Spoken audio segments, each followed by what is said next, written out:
കോൺഗ്രസിൻ്റെ ഒരു പ്രവർത്തനങ്ങൾ ഊർജിതമാകുന്നു. ഇതുമായി ബന്ധപ്പെട്ട അടുത്ത ദിവസങ്ങളിൽ എംപിമാരെത്തുന്നൊക്കെ പറയുന്നു.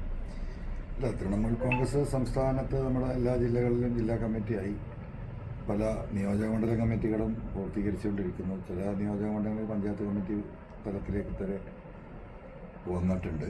സ്വാഭാവികമായിട്ടും ദേശീയ നേതൃത്വം ഇത് വളരെ ഗൗരവത്തോടു കൂടി കാണുകയും ദേശീയ നേതാക്കളായ രാജ്യസഭാ parliamentary party leader Derek ഒബ്രെ, parliament member എല്ലാവർക്കും കേരളീയർക്ക് പരിചയമുള്ള മഹുവ മൈത്ര, അതുപോലെ തന്നെ അറിയപ്പെടുന്ന ക്രിക്കറ്ററും പാർലമെൻറ്റ് മെമ്പറുമായ യൂസുഫ് ഹത്താൻ, 3 പേരും 23-ാം തീയതി മഞ്ചേരിയിലെ മെട്രോ വില്ലേജിൽ വെച്ച് നടക്കുന്ന ദേശീയ സെമിനാറിലും പാർട്ടിയുടെ സംസ്ഥാന പ്രതിനിധി സമ്മേളനത്തെയും അഭിസംബോധന ചെയ്തുകൊണ്ട് സംസാരിക്കുന്നുണ്ട്. 22-ാം തീയതി കേരളത്തിലെ പ്രമുഖരായ സാമൂഹ്യ നേതാക്കളെയും സാംസ്കാരിക നേതാക്കളെയും കാണുന്ന ഒരു പരിപാടിയും പ്ലാൻ ചെയ്തിട്ടുണ്ട്. 2 ദിവസം പൂർണ്ണമായിട്ടും സംസ്ഥാനത്ത് ഈ പറയുന്ന 3 എംപിമാരും ഉണ്ടാകുന്നതായിരിക്കും. അവരൊക്കെ പ്രമുഖരെ സന്ദർശിക്കും.